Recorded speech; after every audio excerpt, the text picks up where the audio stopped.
நீங்கள் பார்த்து கொண்டிருப்பது உங்கள் கம்ஃபர்டர் டிஜிட்டல் சேனல். உங்கள் மெய்யான தேற்றரவாளர். Subscribe to Jesus Redeems YouTube channel and click the notification bell. Watch Jesus Redeems programs in Tamil, Hindi and Kannada languages in Comforter Digital TV. Listen to our 24/7 Comforter radio broadcast and subscribe to Evangel OTT and watch hundreds of Christian short films and videos and be blessed. Download Comforter TV and radio app today. Make use of Jesus Redeems programs available on various social media platforms. Spread the revival fire.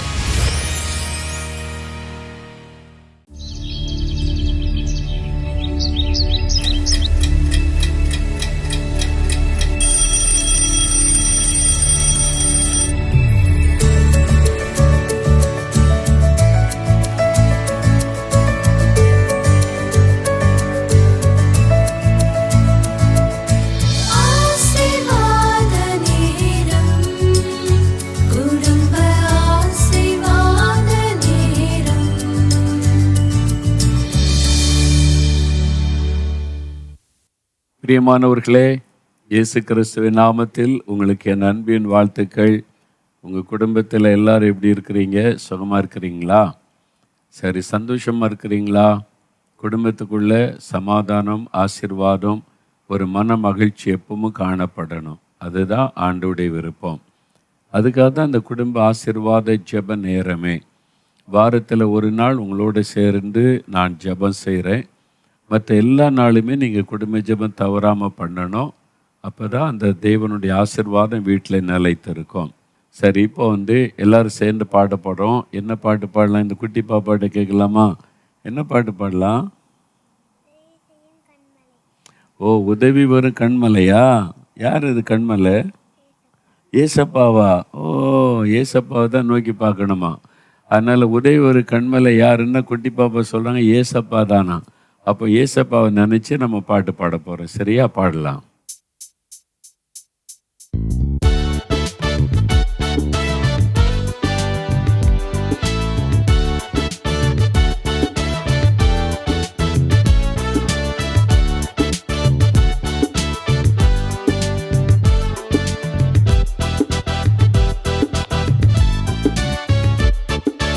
உதவி வரும் கண்மலை நோக்கி பார்க்கின்றேன், வானமும் வையமும் படைத்தவரை நான் பார்க்கின்றேன். உதவி வரும் கண்மலை நோக்கி பார்க்கின்றேன், வானமும் வையமும் படைத்தவரை நான் பார்க்கின்றேன். கால்கள் தள்ளாட விட மாட்டார், காக்கும் தேவன் உறங்க மாட்டார். கால்கள் தள்ளாட விட மாட்டார், காக்கும் தேவன் உறங்க மாட்டார்.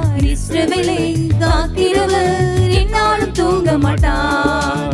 இஸ்ரவேலை காக்கிறவர் என்னாலும் தூங்க மாட்டார். உதவி வரும் கண்மலை நோக்கி பார்க்கின்றேன், வானமும் வையமும் படைத்தவரை நான் பார்க்கின்றேன்.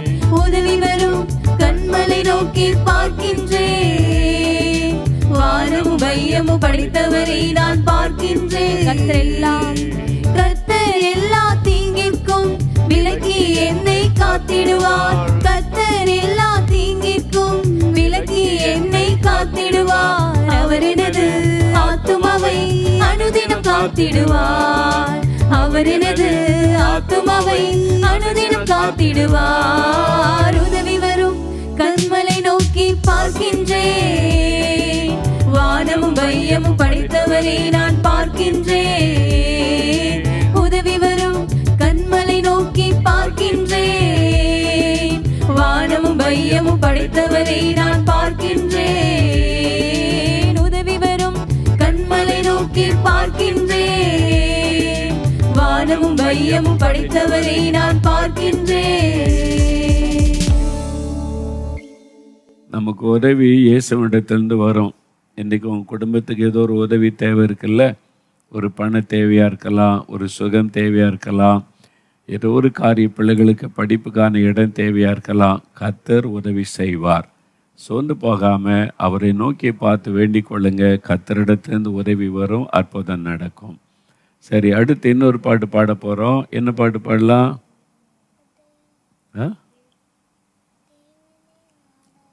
தேவனை ஆராதிக்கணும். ஓகே, தேவன் ஆராதிக்க போகிறீங்களா? ஓகே, எல்லாம் சேர்ந்து நம்ம ஆண்டவர் ஆராதிக்கணுமா? இந்த குட்டி தம்பி சொல்கிறாங்க, சேர்ந்து நம்ம அந்த பாட்டு தேவனை ஆராதிக்கிறேன் அந்த பாடலை எல்லாரும் சேர்ந்து ஆராதனை, ஆண்டவரை உள்ளத்தின் ஆழத்திலிருந்து துதித்து பாடுவது, சேர்ந்து பாடலாமா?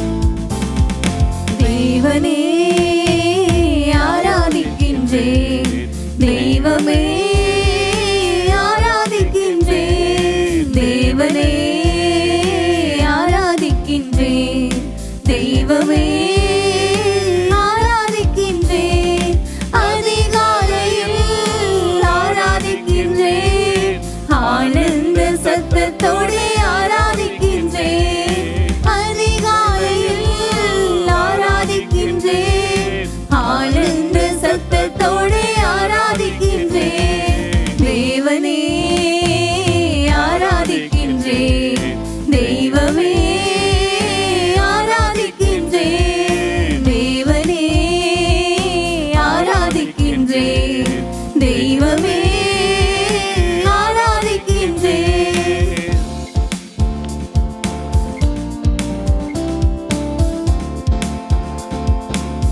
கண்மலையே கண்மலையே ஆராதிக்கின்றேன், காண்பவரே உம்மை ஆராதிக்கின்றேன், கண்மலையே ஆராதிக்கின்றேன், காண்பவரே உம்மை ஆராதிக்கின்றேன், தேவனே ஆராதிக்கின்றேன், தெய்வமே ஆராதிக்கின்றேன், தேவனே ஆராதிக்கின்றேன், தெய்வமே யெகோவாயிரே ஆராதிக்கின்றேன், யெகோவாயிரே ஆராதிக்கின்றேன், எல்லாமே பார்த்துக் கொள்வேன், யெகோவாயிரே ஆராதிக்கின்றேன், எல்லாமே பார்த்துக் கொள்வேன், தேவனே ஆராதிக்கின்றேன், தெய்வமே ஆராதிக்கின்றேன், தேவனே ஆராதிக்கின்றேன், தெய்வமே ஆராதிக்கின்றேன். ஆமென், ஆமென். எல்லாரும் அப்படியே வலதுகரம் உயர்த்துங்க. வீட்டில் எல்லாரும் வலதுகரம் உயர்த்தி கண்களை மூடி, தேவனே உம்மை ஆராதிக்கிறேன், இயேசுவே உம்மை ஆராதிக்கிறேன், நாங்கள் குடும்பமாக ஆராதிக்கிறோம், நீர் ஆராதனைக்கு பாத்திரராயிருக்கிற தேவன், எங்களுக்கு செய்த நன்மைகளுக்காக ஸ்தோத்திரம், எங்கள் குடும்பத்தில் செய்த அற்புதங்களுக்காக ஸ்தோத்திரம், எங்கள் வீட்டில் நீங்கள் பிரசன்னமாக இருக்கிறதற்காய் ஸ்தோத்திரம், தேவனே உம்மை ஆராதிக்கிறோம், உம்மை துதிக்கிறோம், உமக்கு நன்றி செலுத்துகிறோம். உம்முடைய பிரசன்னம், உம்முடைய வல்லமை, உம்முடைய மகிமை இப்பொழுது எங்கள் வீட்டை சூழ்ந்து கொள்ளட்டும், வீட்டில் இருக்கிற எல்லாரையும் சூழ்ந்து கொள்ளட்டும். உம்முடைய பிரசன்னத்திற்காய் ஸ்தோத்திரம், உம்முடைய வல்லமைக்காக ஸ்தோத்திரம், ஸ்தோத்திரம், ஸ்தோத்திரம். எங்கள் ஆராதனைக்கு பாத்திரராயிருக்கிற தேவனுக்கு கோடி கோடி ஸ்தோத்திரம் என்று உம்மை துதிக்கிறோம். இதோ உம்முடைய பிரசன்னத்தினால் எங்களுடைய வீட்டை நிரப்புகிறதற்காக உமக்கு ஸ்தோத்திரம், உம்முடைய மகிமை எங்களுடைய வீட்டை மூடுகிறதற்காக உமக்கு ஸ்தோத்திரம், ஸ்தோத்திரம். எங்களோடு உம்முடைய வார்த்தைகளை கொண்டு பேசும் இயேசுவின் நாமத்தில் ஜெபிக்கிறோம். ஆமேன், ஆமேன். வேத புஸ்தகத்திலிருந்து சில வசனங்களை நம்ம தியானித்து ஜெபிக்க போகிறோம். உங்கள் ஜெப குறிப்புகளெல்லாம் எழுதி வச்சுருப்பீங்கள்ல, அதெல்லாம் எடுத்து வைத்து கொள்ளுங்க. நாம் வசனத்தை கொஞ்ச நேரம் தியானிச்சுட்டு ஜெபிக்கும்போது முதல்ல நம்ம உங்கள் பகுதி, உங்கள் கிராமம், பட்டணம் பகுதி இருக்கிற மக்களுக்காக ஜெபிக்கணும். அதன் பிறகு உங்களுடைய கடைசி உங்களுடைய தேவைகள் நீங்கள் எழுதி வைக்கணும்னு சொல்லியிருக்க ஒரு கையேடு வைத்து கொள்ளணும், ப்ரேயர் டைரி வைத்து கொள்ளணும். அதில் எழுதி வைத்து ஆண்டோடைய பாத்தில் வைத்து கருத்தாக தினமும் ஜெபிக்கணும். உங்கள் குடும்ப ஜெபத்தில் தினம் அந்த காரியத்தை ஜெபிச்சு பாருங்கள், அற்புதம் நடப்பதை நீங்கள் பார்ப்பீங்க. அது மாதிரி அற்புதம் நடந்திருக்குன்னு சொல்கிறீங்களா? எங்களுக்கு தெரியப்படுத்துங்க. இந்த மாதிரி அற்புதங்களை பெற்றுக்கொண்ட அனுபவத்தை நீங்கள் ஷேர் பண்ணலாம். வீடியோவில் நாங்கள் ரெக்கார்ட் பண்ணுவோம். அப்போ உலகம் முழுதும் இருக்க லட்சக்கணக்கான குடும்பங்கள் ஆசீர்வதிக்கப்படும். இப்போ வசனத்தில் நம்ம எண்ணாகமும் 2ஆம் அதிகாரத்தை நாம் எடுத்துக்கொள்ளுவோம். நாம் வரிசை ஆதி ஆகமத்திலேருந்து தியானித்து கொண்டே வர்றோம்ல. ஸ்பெஷல் டேஸில் அந்தந்த நாளுக்குரியதை தியானிப்போம். அது இல்லாதபடி வரிசையாக நம்ம தியானித்து வருகிறோம். எண்ணாகமும் 2ஆம் அதிகாரத்தில் முதல் 2 வசனத்தை நம்ம வாசிக்கலாமா? எடுத்துக்கொள்ளுங்க. பைபிள் எல்லாம் வச்சுருக்கீங்கள? பைபிளை புரட்டுங்க. அதான் பழைய ஏற்பாட்டில் 167வது பக்கம். முதல் 2 வசனத்தை நம்ம எல்லாம் வாசிக்கலாமா? கர்த்தர் மோசேயையும் ஆரோனையும் நோக்கி, இஸ்ரவேல் புத்திரர் அவரவர் தங்கள் தங்கள் பிதாக்களுடைய வம்சத்தின் விருதாகிய தங்கள் தங்கள் கொடியண்டையிலே தங்கள் கூடாரங்களை போட்டு ஆசரிப்பு கூடாரத்துக்கு எதிராக சுற்றிலும் பாளையம் இறங்க கடவர்கள். இஸ்ரவேல் மக்களை எகிப்தின் அடிமைத்தனத்திலிருந்து கர்த்தர் விடுதலையாக்கி கொண்டு வர்றார்ல, அவங்கள 12 கோத்திரங்கள் இருக்கிறாங்க. இந்த கோத்திரமாக தேவன் வரும்படி தேவன் ஒரு ஒழுங்கு செய்கிறார். நம்முடைய தேவன் எப்பொழுதுமே காட் ஆஃப் டிசிப்ளின். அது ஆவிக்குரிய காரியமாக இருந்தாலும் சரி, வீட்டு காரியமாக இருந்தாலும் சரி, ஆஃபீஸ் காரியமாக இருந்தாலும் சரி, எதை செய்தாலும் ஒரு ஒழுங்கு கிரமம் இருக்கணும்.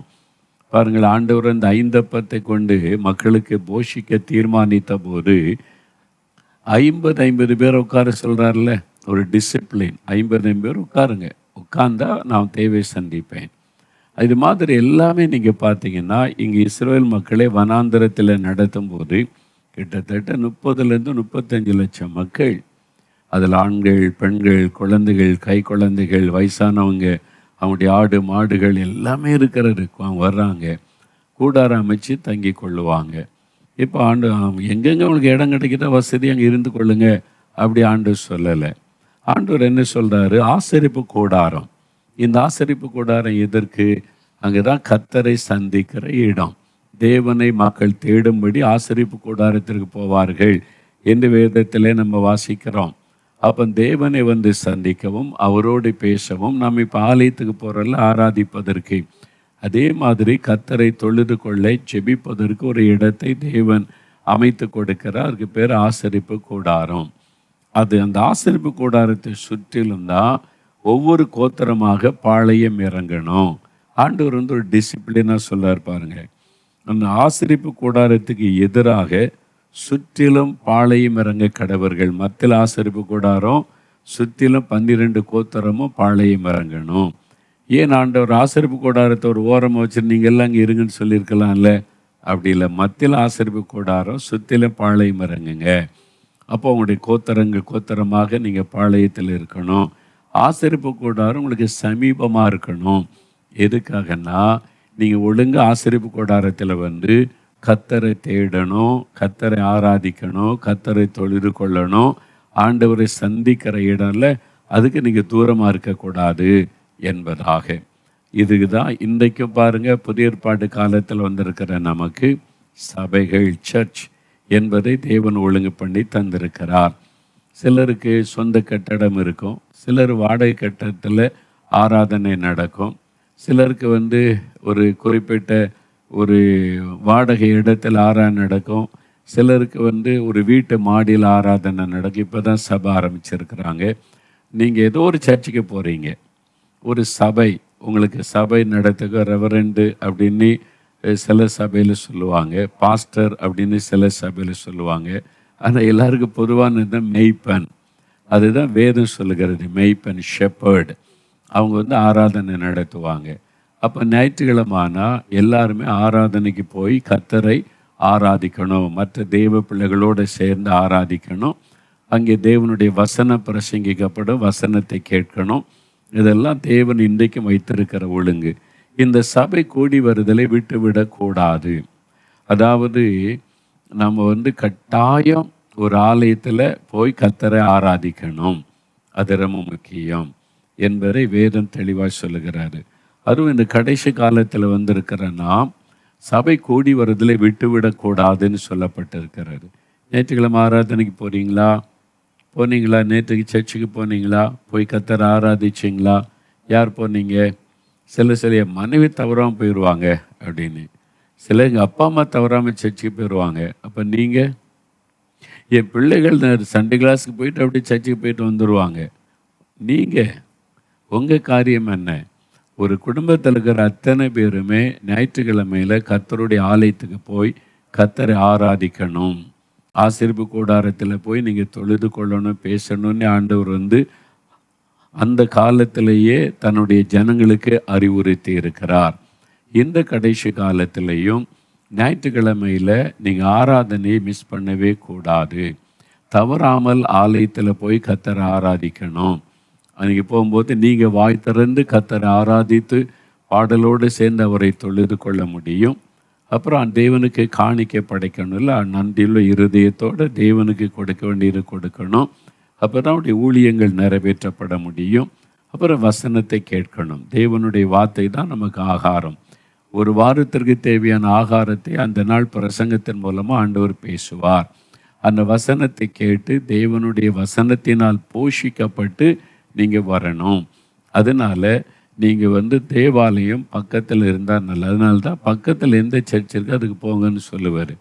சிலருக்கு தூர இடத்துல இருக்க சர்ச்சு தான் பிடிச்சிருக்கும். தப்பு கிடையாது. உங்களுக்கு எந்த சர்ச்சில் போனால் உங்களுக்கு விடுதலையோடு ஆராதிக்க முடியுது, உங்களுக்கு வசனம் கிடைக்குதோ நீங்கள் போகலாம். இந்த சர்ச்சுக்கு தான் போகணும், அதுக்கு தான் போகணும் அப்படி என்பது கிடையாது. உங்களை கர்த்தர் எந்த சர்ச்சில் இருக்க கைட் பண்ணுகிறாரோ அந்த சபையில் நீங்கள் இருக்கலாம். ஒருவேளை நீங்கள் போகக்கூடிய சபை ரொம்ப தூரமாக இருந்தால் கூட பரவாயில்ல, போகலாம், தப்பு கிடையாது. ஆனால் கிராமத்தில் உள்ளவங்க, புதுசாக ரட்சிக்கப்பட்டு வருவாங்க, உங்கள் பக்கத்தில் இருக்க சபைன்னா நீங்கள் குடும்பமாக சர்ச்சுக்கு வேகமாக போக முடியும். அங்கே ஒரு உபவாச சபை நடந்தால் கலந்து கொள்ள முடியும், பைபிள் ஸ்டடி நடந்தால் கலந்து கொள்ள முடியும். தூரமாக இருந்ததுன்னா வாரத்தில் ஒரு நாள் போயிட்டு வருவீங்க, அவ்வளோதான். அதுக்கப்புறம் மறந்துடுவீங்க. பக்கத்தில் இருந்தால் அடிக்கடி சர்ச்சுக்கு போய் ஜெபிக்கலாம். கிராமத்தில் பாருங்களேன், கிராமத்தில் மத்தியில் ஆலயம் இருக்குது, சுற்றிலும் மக்கள் குடியிருப்பாங்க. பக்கத்தில் தான் அவங்களுடைய வீடுகள்லாம் இருக்கும். நடக்கிற தூரத்தில் தான் சர்ச்சஸ் இருக்கும். என்ன காலையில் ஆராதனை இருக்கும், மாலையில் ஆராதனை இருக்கும், அப்புறம் வெள்ளிக்கிழமையில் ஜபங்கள் இருக்கும். இப்படி பலவிதமான ஜபங்கள் ஆக்டிவிட்டிஸ் இருந்துக்கிட்டே இருக்கும் பாருங்கள். அதான் சபை. அப்படி இருக்கணும். அப்போ நீங்கள் டக்குன்னு நடந்து போயிடலாம், பக்கத்தில் இருந்தால் போயிடலாம். அடிக்கடி ஆலயத்தில் போய் இந்த ஜபங்களில் ஊழியத்தில் பங்கு பெறுவது ரொம்ப அவசியம். கட்டாயம் இப்படி பங்கு பெற வேண்டும். அதனால தான் ஆண்டவர் ஆசரிப்பு கூடாரத்தை சுற்றிலும் பாளையம் இறங்குங்க என்பதாக சொல்லுகிறார். இன்றைக்கி எதுக்கு இங்கே குடியிருக்கீங்கன்னா, பிள்ளைகளுக்கு ஸ்கூல் ரொம்ப பக்கம், இங்கே தான் நல்ல ஸ்கூல் இருக்குது.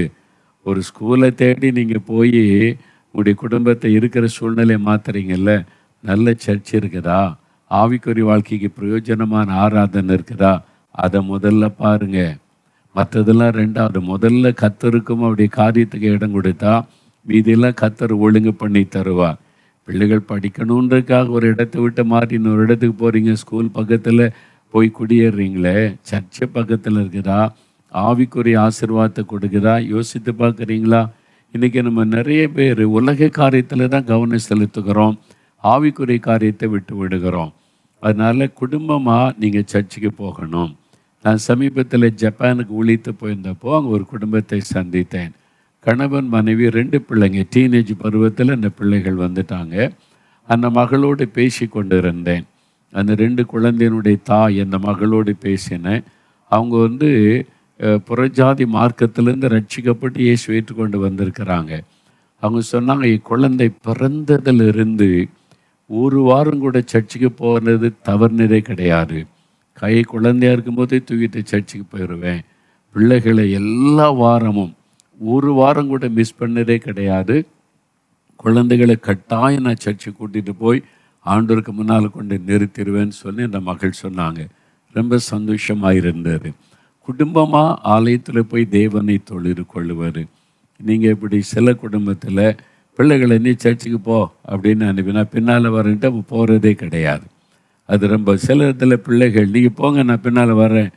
குடும்பமாக போங்க சர்ச்சுக்கு. ஒரு ஃபேமிலியாக எழும்பி ஒன்றா நின்று ஜெபிச்சுட்டு சர்ச்சுக்கு போகிற ஆண்டவரே உங்களுடைய வீட்டுக்கு போகிற எங்களோட பேசுங்க, ஆசீர்வாதம் ஜெபிச்சுட்டு சர்ச்சுக்கு போங்க. குடும்பமாக போங்க, குடும்பமாக வாங்க.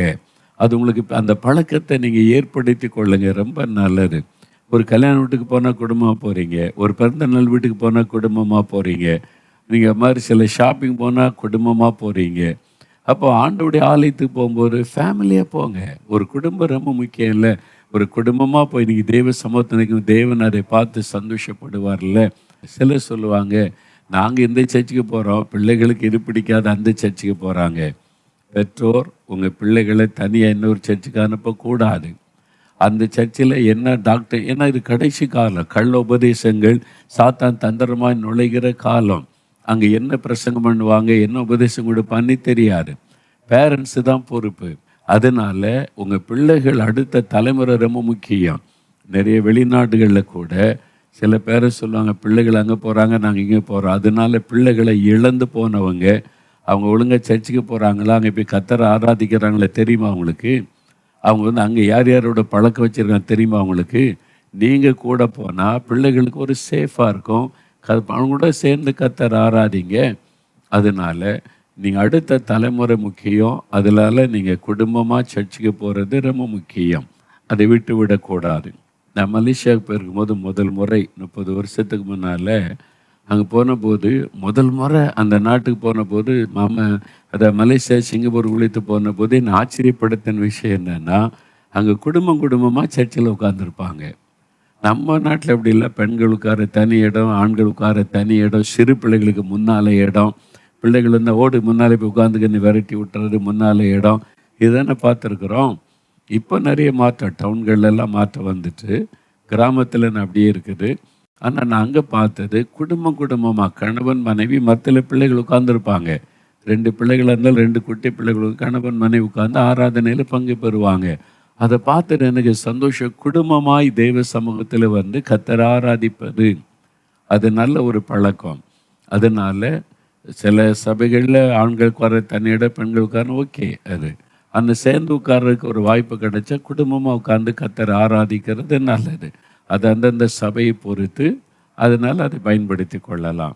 அதே மாதிரி நான் மலேசியாவில் பார்த்த கம்யூனல் சர்வீஸ், திருவிருந்து ஆராதனை கொடுக்கும்போது பெரியவங்க தான் எழுப்பி போவாங்க, பிள்ளைகள்லாம் உட்காந்துருப்பாங்க. இங்கே பெரியவங்க தான் போய் வருஷம் முழங்கால் போடும். அங்கே குடும்பமாக போவாங்க, கணவன் மனைவி குழந்தைகளையும் கூட்டிகிட்டு போவாங்க. கம்யூனல் சர்வீஸுக்கு ஆல்டரில் போய் கணவன் மனைவி மத்தியில் குழந்தைகள் முழங்கால் போட்டிருப்பாங்க. அந்த போதகர் என்ன செய்வார்னா, பெரியவங்களுக்கு மட்டும் அப்பா அம்மாவுக்கு தான் கம்யூனியன் கொடுப்பாங்க. இந்த சின்ன பிள்ளைகள் அதை பார்க்குங்க, கையை கோப்பிக்கிட்டு அவங்கள ப்ளஸ் பண்ணுவாங்க.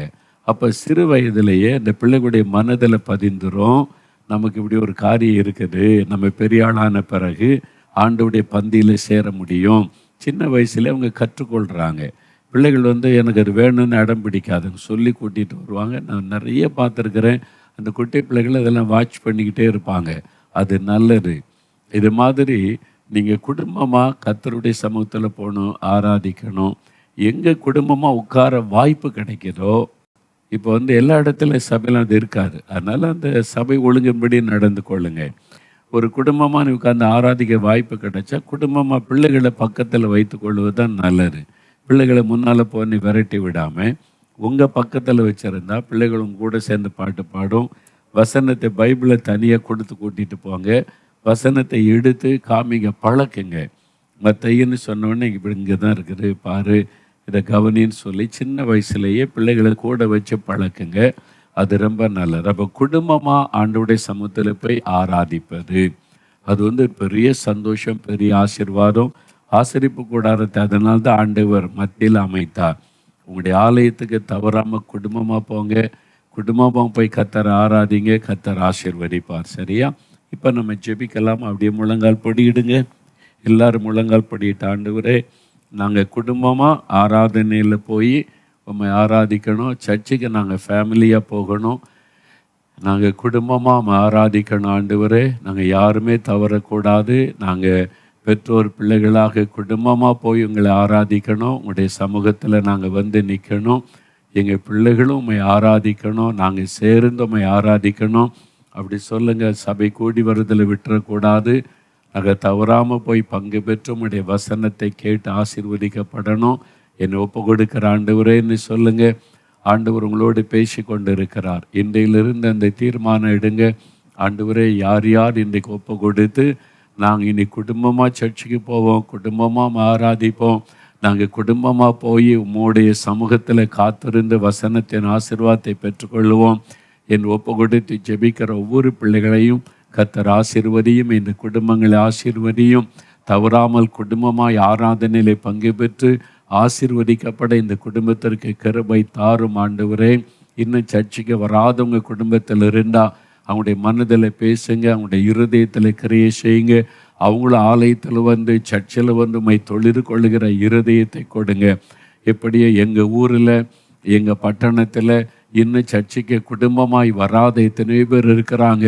அவங்க மத்தியில் ஒரு எழுப்புதல் வரணும். எல்லா கிறிஸ்தவர்களும் குடும்பமாக ஆலயத்திற்கு வரணும், குடும்பமாக சபைக்கு வரணும், குடும்பமாக வந்து கர்த்தரை ஆராதிக்கணும். அதற்காக நாங்கள் ஜெபிக்கிறோம்.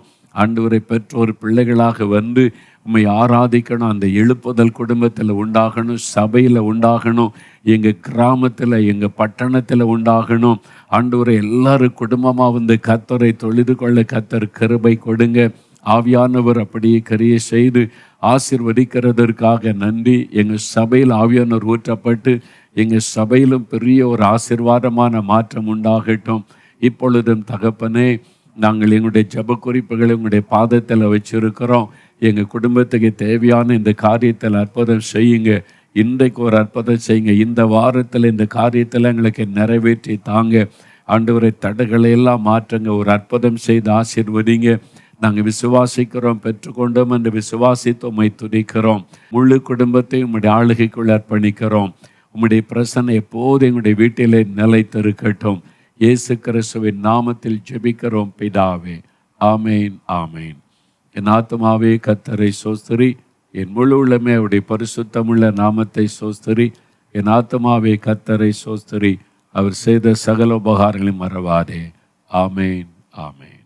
எங்கள் குடும்பம், எங்கள் குடும்பம், எங்கள் குடும்பம், இயேசுவின் குடும்பம், மகிழ்ச்சியான குடும்பம், ஆசீர்வாதமான குடும்பம்.